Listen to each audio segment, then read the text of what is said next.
Good morning, students. Now I am telling you about the heterochromatin and euchromatin. This topic is related to the genetics portion of cell biology, paper 3rd of BSc first. Now, what are heterochromatin and what are euchromatin?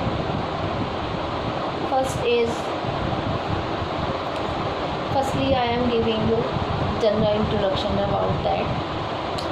When the cells are stained with specific DNA stains, means कुछ specific यानी कि special type के कुछ stains होते हैं जिनसे colour किया जाता है, मीन्स डाई किया जाता है डीएनए को. यदि हम डीएनए को स्टेन करते हैं, like for example Feulgen, FEULGEN, Fulgene, and are examined under light microscope. Two types of chromatin are seen. Means हम DNA स्टेन लेंगे, उसको हम कलर करेंगे, किससे? फॉल्जीन डाई से हम उसको कलर करेंगे. फिर उसके बाद में हम उसको यदि लाइट माइक्रोस्कोप में ऑब्ज़र्व करते हैं, मीन्स देखते हैं, तो हमें 2 टाइप्स के क्रोमेटिन उसमें दिखाई पड़ते हैं, जिसमें से फर्स्ट वन है हेटेरोक्रोमेटिन, सेकंड है euchromatin. Now first is heterochromatin. The darkly staining part of chromatin net are called heterochromatin. Means जो एरिया डार्क कलर का दिखाई देगा उस पोर्शन को हम कहेंगे हेटेरोक्रोमेटिन. और ये डार्क कलर का क्यों दिखाई दे रहा है? क्योंकि यहाँ पर क्रोमोसोम्स के गुच्छे बने हुए हैं. क्रोमोसोम्स जो है बहुत ज़्यादा अमाउंट में यहाँ पर प्रेजेंट हैं और उलझे हुए हैं. मीन्स स्ट्रेट पोजीशन में नहीं है, वो गुच्छा बना हुआ है, उलझे हुए हैं. जो चीज़ उलझी हुई होगी, गुच्छे में होगी, तो वहाँ पर स्टेनिंग जो है वो ज़्यादा आएगी. तो इसीलिए हमें हेटेरोक्रोमेटिन जो है इसका नेट जैसा, एक जाल जैसा डिज़ाइन हमें दिखाई पड़ता है. हेटेरोक्रोमेटिन कंटेन्स वेरी टाइटली पैक्ड और हाईली कंडेंस्ड डीएनए. मीन्स हेटेरोक्रोमेटिन में जो क्रोमोसोम्स होते हैं वो बहुत ज़्यादा टाइटली पैक रहते हैं, हाईली कंडेंस रहते हैं, मीन्स गुच्छे में रहते हैं. हेटेरोक्रोमेटिन इज़ ऑफ 2 टाइप्स. जनरली जो हेटेरोक्रोमेटिन होते हैं वो 2 टाइप्स के होते हैं. First is constitutive heterochromatin, second is facultative हेटेरोक्रोमेटिन.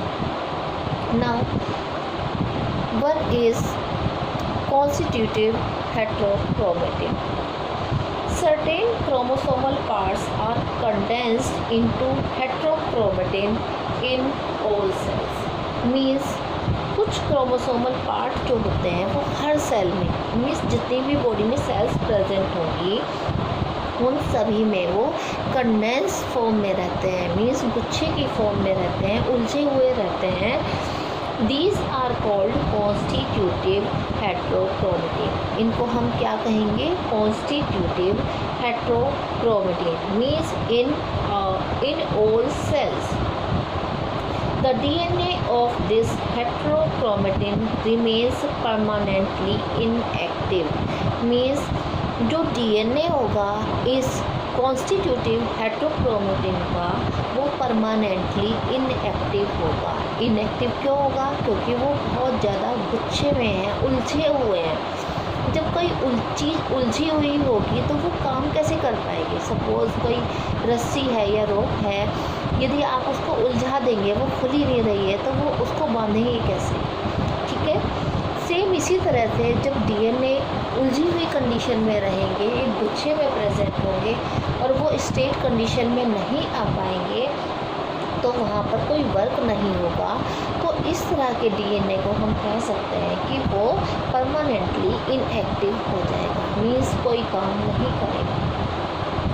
It is never transcribe.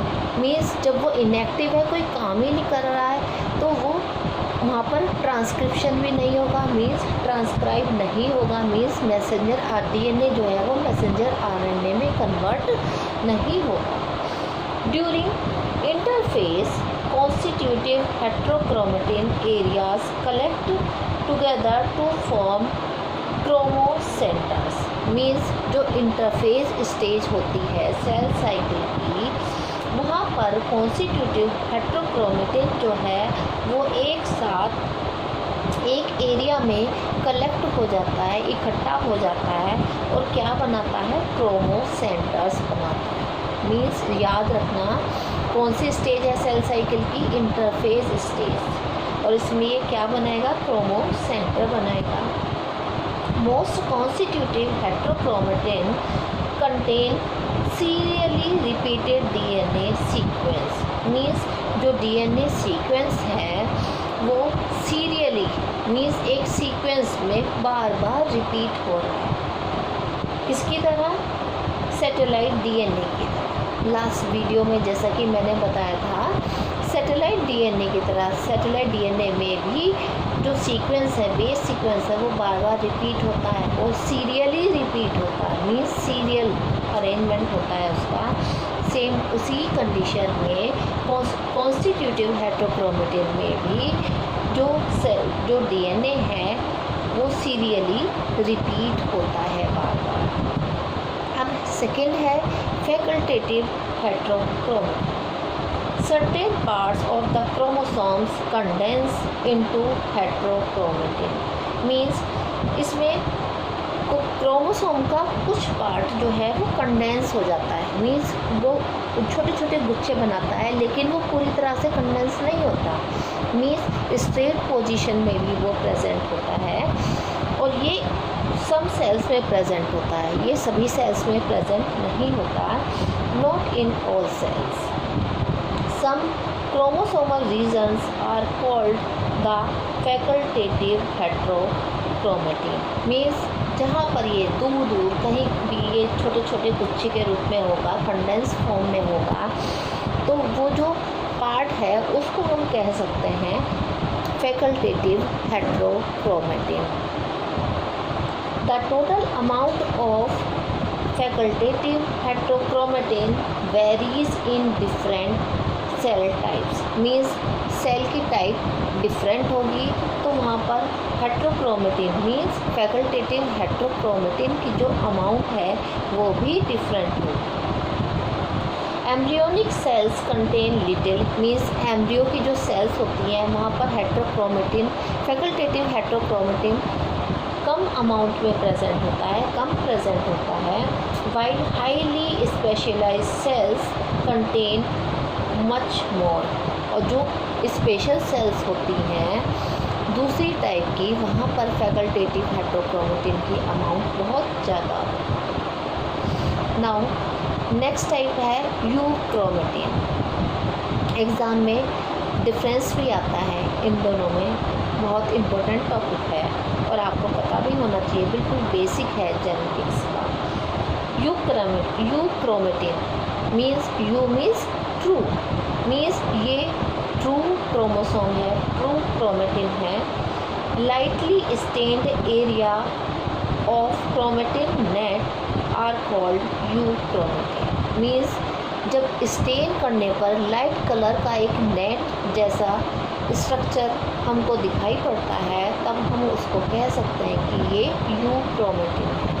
और लाइट कलर क्यों दिखाई दे रहा है, क्योंकि ये बहुत ज़्यादा कंडेंस नहीं है, ये कंडेंस है ही नहीं है, ये स्ट्रेट पोजीशन में है, मीन्स उलझे हुए नहीं है, ऐसे ही इधर उधर तो पड़े हुए हैं लेकिन उलझे हुए नहीं हैं, और जब ये उलझे हुए नहीं होंगे, फ्री होंगे, तो ये एक्टिव भी होंगे। In it the DNA is less condense, means जो डीएनए होगा वो लेस कंडेंस होगा, मीन्स बहुत ज़्यादा कंडेंस नहीं होगा।